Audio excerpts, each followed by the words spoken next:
Welcome to Lecture 2 of Engineering 626. Last time we introduced the Laplace's equation that we'll be talking about for the first few lectures. We showed how it is applicable to certain, or in what cases it's applicable. And so now we're going to look at trying to use a finite difference method to solve Laplace's equation. And we're going to start with the one-dimensional case, and then in later lectures we'll move to the two-dimensional case. Now, as we mentioned in our lecture last time, what we will do is, here is our one-dimensional region, and notice that it's stretching from x equals 0 to x equals L. And we have noted equally spaced points here in this region, which we call nodes. And there are two boundary nodes here, one at x equals 0, and here is another node at x equals L. And then in between there are what are called interior nodes. And as we said last time, for right now, we're going to assume that the spacing between any two consecutive nodes is the same. It's a constant. Later, we will be able to relax that condition, but for right now, we will assume that there is constant spacing, or it's also referred to as uniform spacing. And the idea here is that we know the value of v at the two boundaries at x equals 0 and x equals L, and we want to find the value of v at the interior nodes. And we know that v satisfies Laplace's equation. But as we said before, the difficulty here is that there are an infinite number of points between x equals 0 and x equals L. And so if we somehow tried to enforce Laplace's equation at each one of those infinite number of points, we simply couldn't do that on the computer because there's a finite amount of memory. So instead of trying to enforce Laplace's equation at an infinite number of points, we tried to enforce it at a finite number of points and hope that by making suitable approximations we can get values of v at that finite number of points that will be relatively accurate and would then allow us to interpolate if we wanted to find v at other points in between those nodes. Okay, so the first point here I want to make is that we're going to have a total number of nodes is n. And you can consider, you notice there's two sets of numbers here. We could consider the node at the left boundary to be 0, and then the first interior node to be node 1, the second interior node to be node 2, and so on, up to the last interior node would be node n minus 2, and then the node on the rightmost boundary would be n minus 1. I should just say the right boundary. That would be node n minus 1. Alternatively, you could use the numbering down below. You could call the node on the left boundary 1, and then the node on the right boundary n. Either way, it's important to note that what we have here is a total of n nodes, of which 2 are boundary nodes and n minus 2 nodes are interior nodes. Now, the spacing delta, you can see that since there are n nodes, there will be n minus 1 segments between nodes. And therefore, delta, the spacing, is equal to L divided by n minus 1. Now, when you write your codes, what you should do is set up the code so that L and N are easily varied, because one thing that we will want to do as we proceed through the course is to understand, once we have a code written and we have verified that it is working properly, then we want to see how the accuracy of the method depends on different parameters like L and N. Do we, well, we'll just leave it for there right now. When we, in just a few minutes, we'll be able to get a little more insight and predict how that accuracy would be related to L and N, and then once we write the codes, we'll see if those predictions are correct. Okay.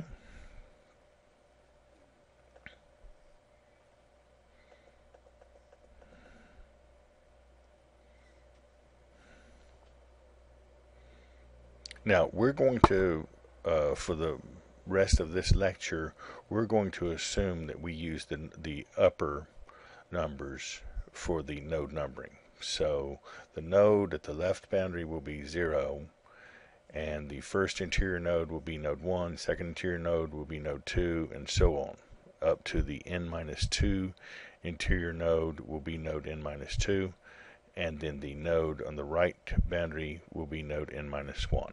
That's the numbering that we will use for this lecture.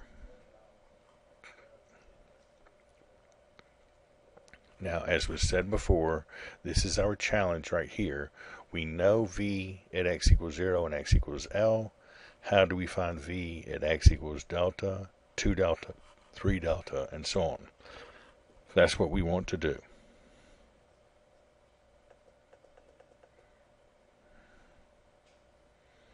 Now,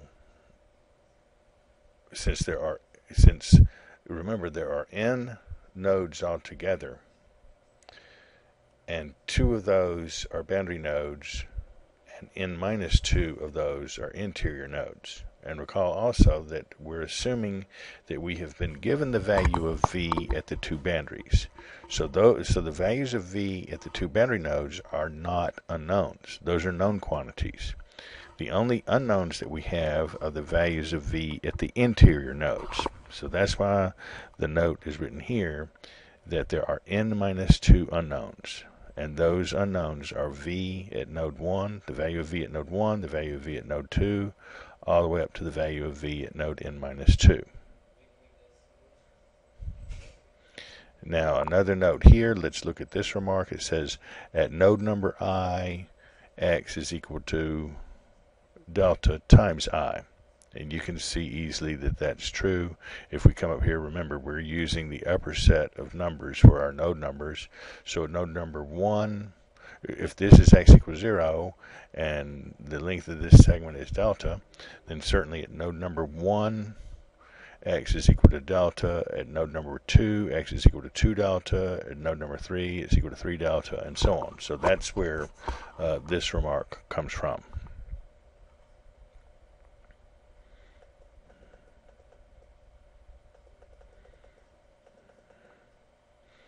So we come back. We have n-2 unknown quantities, the values of V at each one of the interior nodes.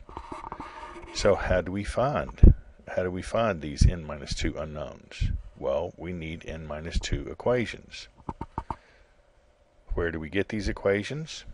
We get them by enforcing Laplace's equation in 1D, in one-dimensional. In other words, we don't worry about those derivatives with respect to y or z right now. This is just the d squared v dx squared equals 0. Just that one for this one-dimensional case. We enforce that equation at each of the n-2 interior nodes. In other words, enforce the boundary conditions at the boundary conditions. Let me emphasize, we don't enforce Laplace's equation at the boundaries.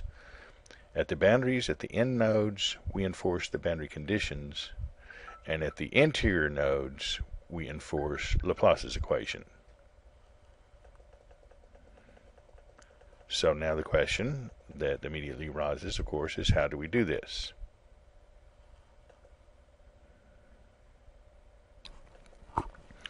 Okay, so Laplace's equation, we want to enforce it, and let's just look at what would happen if we enforce it here at node I.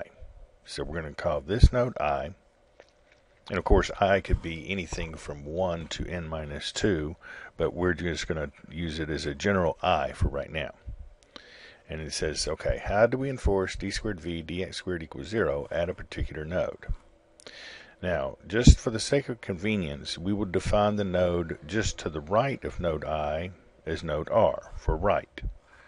And we will define the node just to the left of node I as L for left. Okay? I'm sorry. Let me back up. I see now. Okay, so let me start over with that. The node, you know, as we have shown before, let's look up here.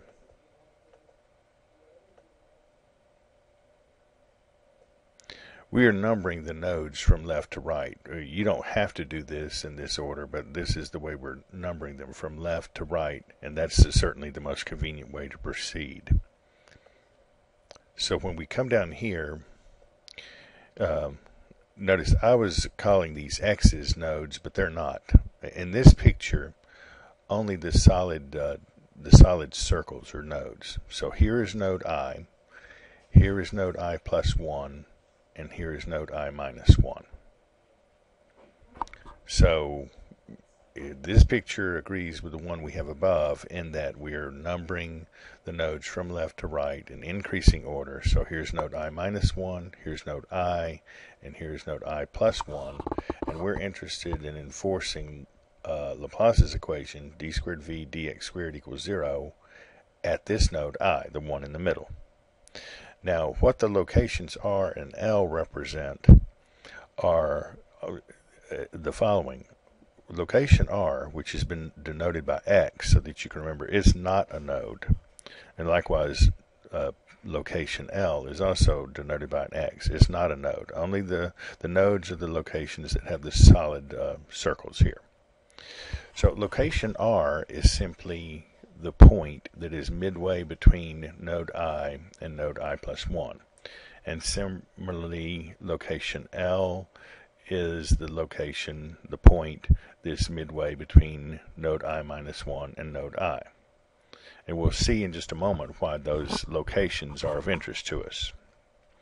Now, as we noted before, the value of x at node I is simply I times delta. So here x at node I is I delta, x at node I plus 1 is I plus 1 times delta, x at I minus 1 is I minus 1 times delta. And then we're going to call the value of v at node I v sub I. The value of v at node I minus 1 we will call v sub I minus 1. And the value of v at node I plus 1 we will call v sub I plus 1. Now, we want to understand how to enforce Laplace's equation at this node I. And keep in mind now, Laplace's equation involves the second derivative of v. But before we talk about that second derivative of v, let's first talk about the first derivative of v.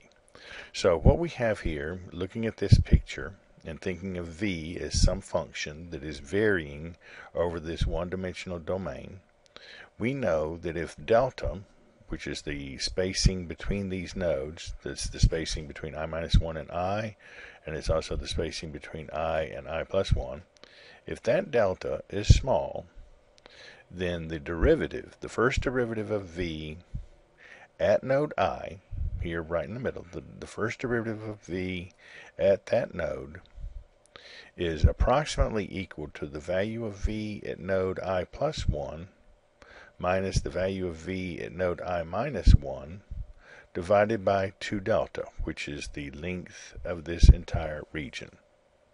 And this is just basic calculus here, getting this formula for the first derivative at node I. It's basically just saying that it's the if delta is small, it's basically equal to the slope of the line joining the values of v at those two nodes on either side of node I.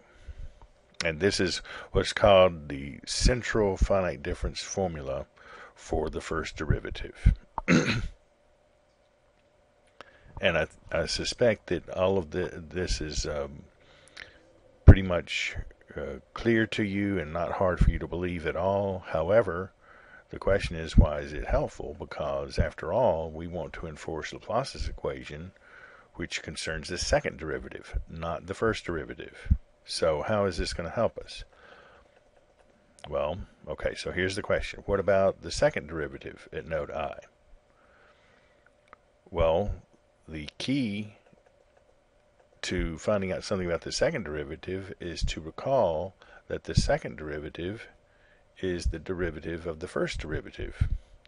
So we're going to think about doing this same kind of thing here for the second derivative, except then, since the second derivative is the derivative of the first derivative, we're going to have d squared v dx squared over here on the left, and then instead of having v of I plus 1 and v of I minus 1, we will have a derivative just to the right of node I and a derivative just to the right, just to the left of node I. Instead of having the value of the function just to the right and just to the left, we'll have the value of the derivative of the function just to the right and just to the left. And in fact, the points we will choose will be points R and I as follows. So let's come down here. We have d squared v dx squared at node I is, as we just noted, the derivative of the derivative. Okay, and so that means it'll be the derivative just to the right of node I minus the derivative just to the left of node I divided by the distance between those 2 points, and the distance between point R and point L. Let's come back up to our picture. Remember, between consecutive nodes, the distance is I. Seem to have lost my cursor for a moment.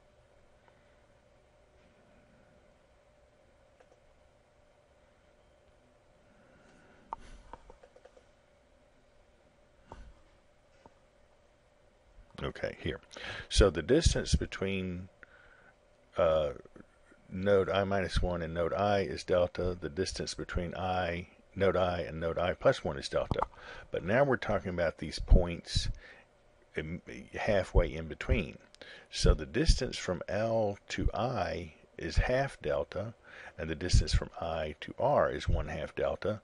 So therefore the distance from L to R is 1 delta.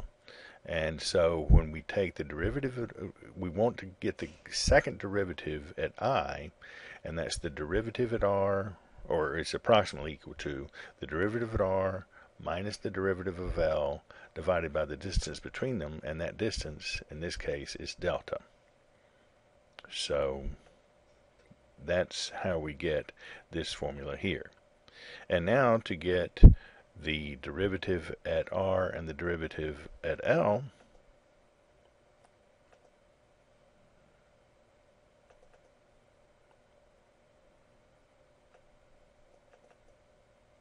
well,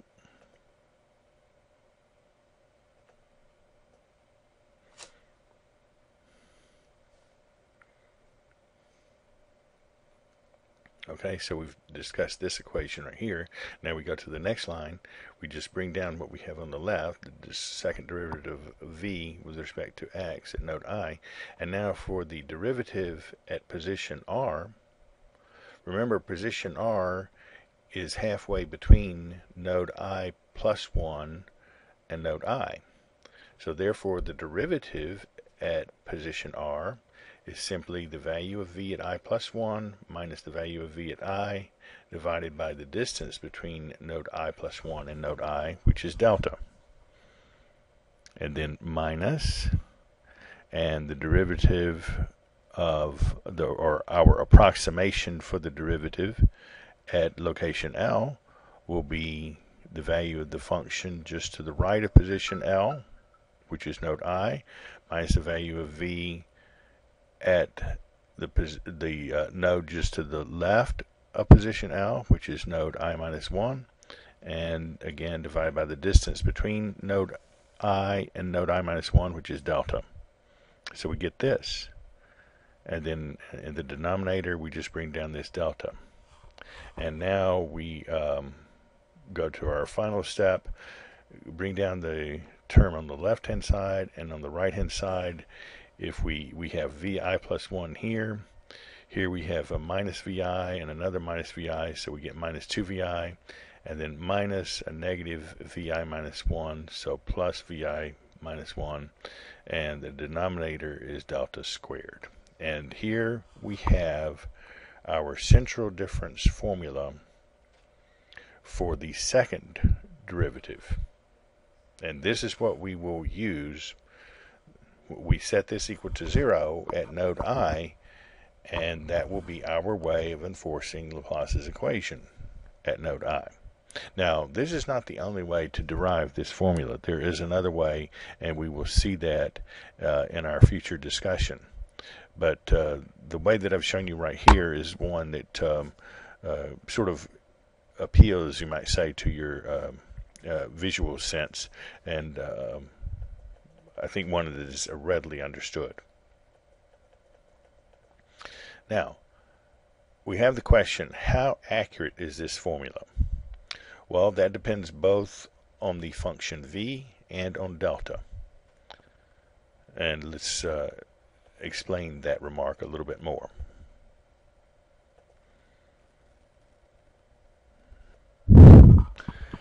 As a first example, let's suppose that v of x is equal to x squared plus x minus 2. Now, let me make the remark, of course, the point of using this numerical method is to find v. You usually don't know v in advance. You want to find v. But let's just suppose that we were working on a problem where this actually was the correct answer. V of x is equal to x squared plus x minus 2. So how accurate would our formula, our central difference formula, the one that we just derived up here, how accurate would this formula be for that function, v of x equals x squared plus x minus 2, if we used, let's say, maybe delta is equal to 1, and let's check the accuracy at if node I is at x equals 2. Okay? So if node I is at x equals 2, think about this for a moment. Node I is at x equals 2, and we have delta is equal to 1. So node I plus 1 would be at x equals 3, and node I minus 1 would be at x equals 1. And so our formula here, v of I plus 1 plus v of I minus 1 minus 2v of I over delta squared, that will become, in this case, that will become v of 3. And again, now the way that we're getting that is we're assuming I is at x equals 2 and delta is equal to 1. So 2 plus 1 will be 3. 2 minus 1 will be 1. So we have v at 3 plus v at 1 minus 2v of 2 and divided by delta squared. And delta, of course, is 1. Well, v at 3, if we stick in 3 for x here, we would get 9 plus 3 is 12 minus 2 is 10. So that's where this 10 comes from. And v at 1, if we stick in 1, we get 1 plus 1 is 2 minus 2. So that's where we get 0. And then minus 2v of 2. So 2v of 2 would be 2 squared is 4 plus 2 minus 2. So we have 4. And then we want to multiply that by negative 2, so that's how we get negative 8 here. And then in the bottom, we want delta squared, which is 1 squared. So altogether, we're going to get 10 plus 0 minus 8, so that's 2 divided by 1. So our finite difference formula would tell us that the second derivative is equal to 2 at that point. And again, that is if we use the finite difference formula. Now, what is the actual value of the second derivative of this function at that point? Well, if you take one derivative of this function, you would get 2x plus 1. And if you take a second derivative, you get 2. So, in fact, the analytical solution, or excuse me, analytical calculation for the second derivative also gives 2. So, in this case, for checking it, node I is at x equals 2 and using delta equals 1, our finite difference formula gives you a value for the second derivative that is exactly correct. And in fact, the central finite difference formulas are exactly correct for any function that is either linear or quadratic. And you can test that out. You can, for instance, you might check out a function 3x squared minus 7x plus 11, or v of x equals 9x minus 2. Any function that is either linear or quadratic will work, and you will find that the central finite difference formulas for both the first derivative and the second derivative are exactly correct. But now let's look at a more general function. Let's look at v of x is equal to cosine of x. And in this case, we'll use delta is equal to 0.1, and we'll take node I to be at x equals 0.2. Okay? So that means we are at I equals 2. So it says if the first number is 1 instead of 0, then x at node I would be given by x equals I minus 1 times delta. That's pretty clear. That's just saying that if we use that alternate numbering system here,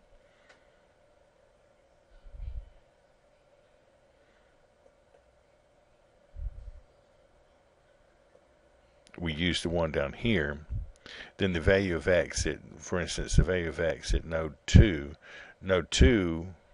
would have a value of x of just 1 delta, not 2 delta. See, up here, node 2 has a value of x of 2 delta, but here down, if we use this numbering, then node 2 is over here, where x is just equal to 1 times delta. And likewise, node 3 is at 2 delta, node 4 is at 3 delta, and so on. And so the formula is just I minus 1 times delta if you use that numbering system. That's no big deal. It just depends on which numbering system for the nodes you wish to use.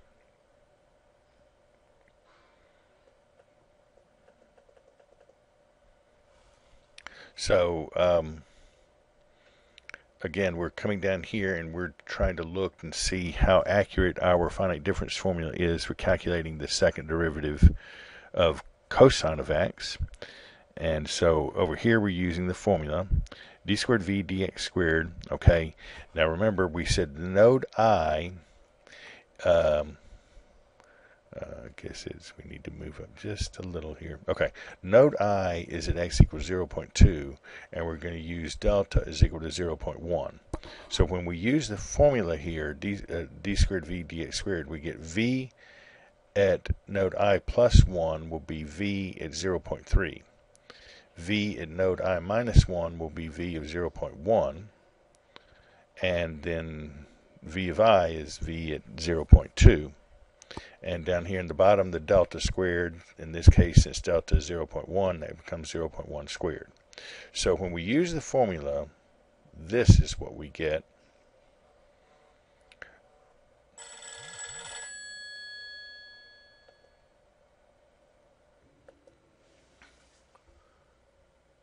So when we go ahead and evaluate everything over here on the right-hand side, we get cosine of 0.3 plus cosine, here's cosine of 0.3 plus cosine of 0.1 minus 2 cosine 0.2 over 0.1 squared is 0.01, and so we get a value of minus 0.9793. On the other hand, if we do it by hand, the second derivative of cosine is negative cosine, And when we evaluate that second derivative at x equals 0.2, we would get negative 0.98. So you can see that actually, okay, again, here's the analytical value, minus 0.98. Here's the value using our formula, minus 0.9793. So it's actually very, very close. So now let's see if we try a different delta. Remember, up here we were using delta equals 0.1. If we try a different delta, delta equals 0.05, what effect will that have on the accuracy? Well, of course, that doesn't change the analytical value, but for the numerical value, now it will become v of 0.25 plus v of 0.15 minus 2v of 0.2 over 0.05 squared, and so now we would get minus 0.9799. So you can see, of course, both of these values are close to the analytical value, but this one is much closer. So by using a smaller value of delta, we have gotten a substantially more accurate approximation. And this, of course, stands to reason. It's not surprising to us because, remember, in our derivation of the formula, it was all based on the central difference approximations, which are valid only when delta is small. And, in fact, they become more accurate the smaller delta is made.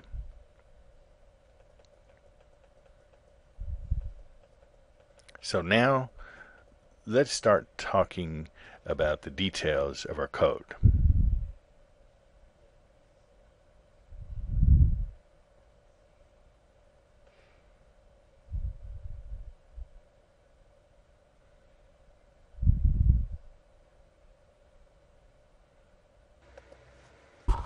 Okay, so now we get into some of the details of exactly what you want to do with your code.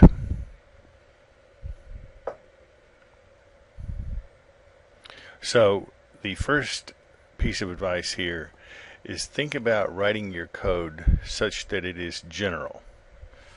And what I mean by that, we've already hinted at it a little bit, but here is your is an example of a one-dimensional domain, and it stretches from x equals 0 to x equals L.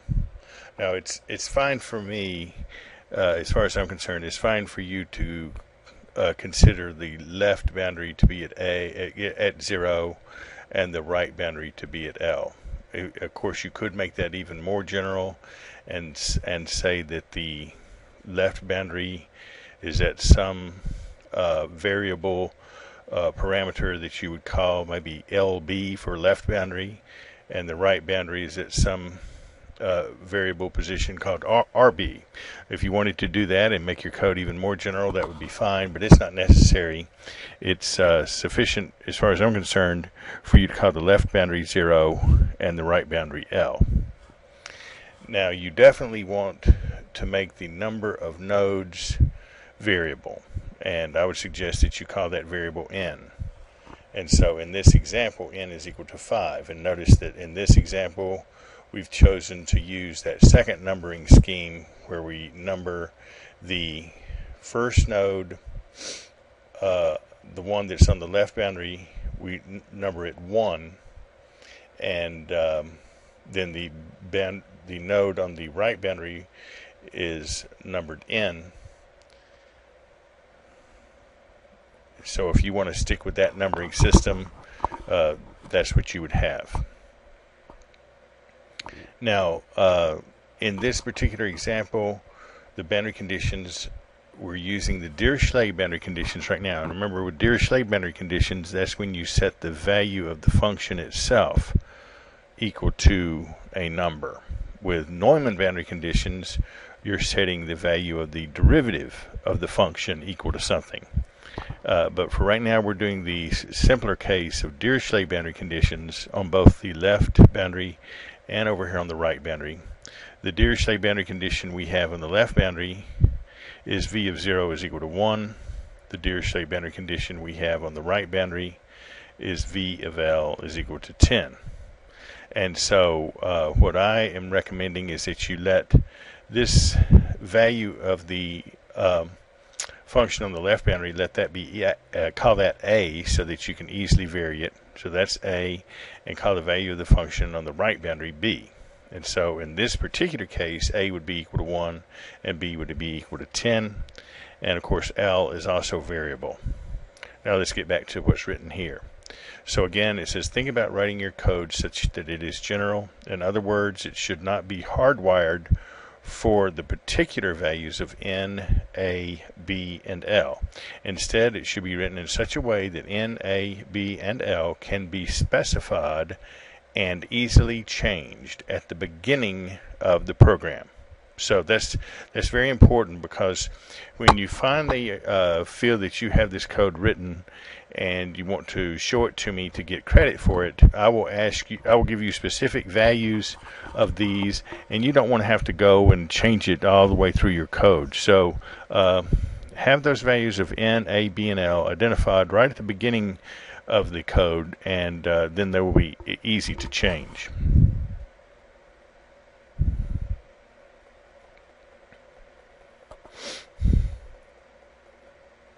Now, what I mean by hardwired would be where you pick particular values that cannot be easily changed, and that's what you want to avoid.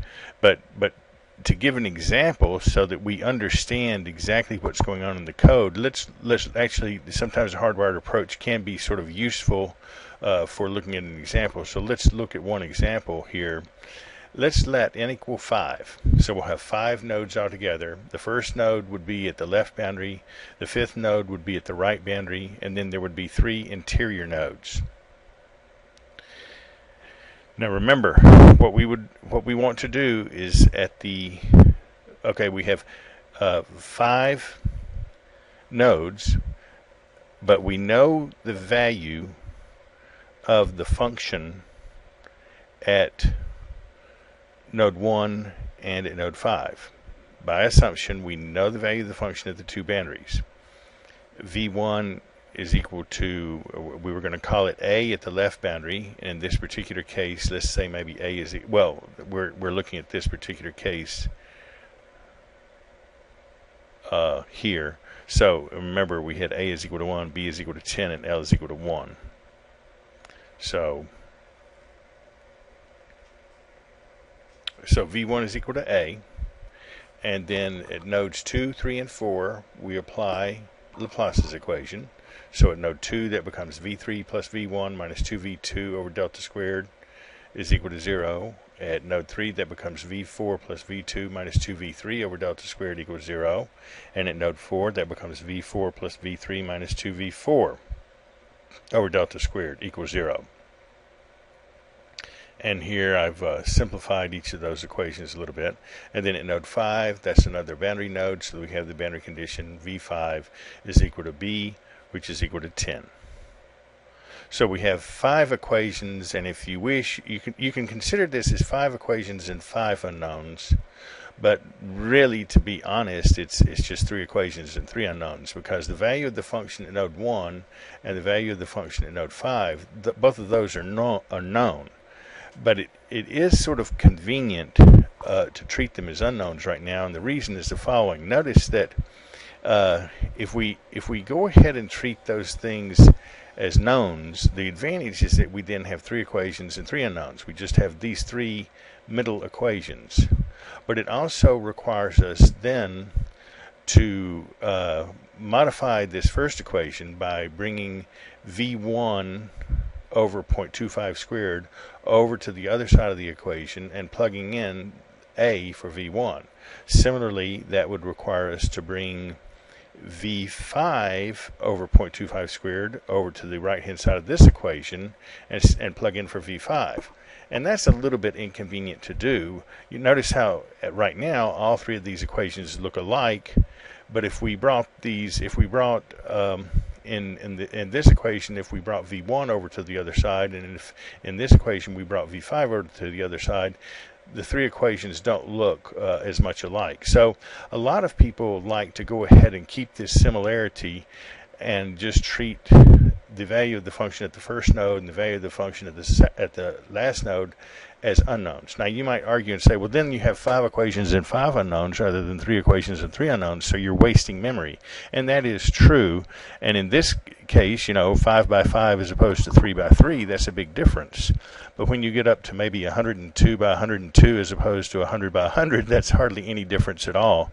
So generally people don't worry about treating those boundary nodes as unknowns. So now how would we solve that? Well, we're going to let MATLAB solve it for us, but we need to give MATLAB the appropriate matrix. So notice that the first equation, V1 is equal to 1, could be written as 1V1 plus 0V2 plus 0V3 plus 0V4 plus 0V5 is equal to 1. The second equation becomes 1 over delta squared times V1 minus 2 over delta squared V2 plus 1 over delta squared V3 plus 0V4 plus 0V5 equals 0, and so on for the rest of these. And notice how nice the matrix will turn out to be here. We have a 1. In the first row we have 1 and then all the rest zeros. In the last row we have all zeros and the last term is 1.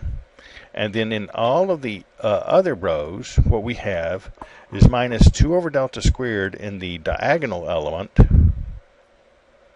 And then to either side of that, in the so-called off-diagonal terms, we have 1 over delta squared. And everything else in the matrix is 0. So this matrix has a nice, in fact, it's called a Toeplitz matrix, but it has a nice, easily recognizable, very convenient form. It has lots of zeros in it, and we can, and we probably won't learn about that in this course, but there are special solvers for taking advantage of matrices with lots of zeros. So this is a desirable form for us to use. So what I've done here, just to make sure you understand, I've taken the 5 equations that are right here. I've taken these 5 equations, and I've written them in matrix form right here. And so now all you have to do to program this is in MATLAB you need to give MATLAB this matrix here, the so-called system matrix, and get it the right-hand side vector, and then you can solve for your unknown vector, which will give you the approximate values for V at each of the 5 nodes. And we want to, well, I think that we'll stop right there, and then in the next lecture we'll talk about how to output the results. And once we cover that, you will be ready to go ahead and start on our first project, which will be to write a code, finite difference code, to solve this Laplace's equation in the one-dimensional case with Dirichlet boundary conditions. So that's where we're going, and that concludes this lecture. Thanks and good luck.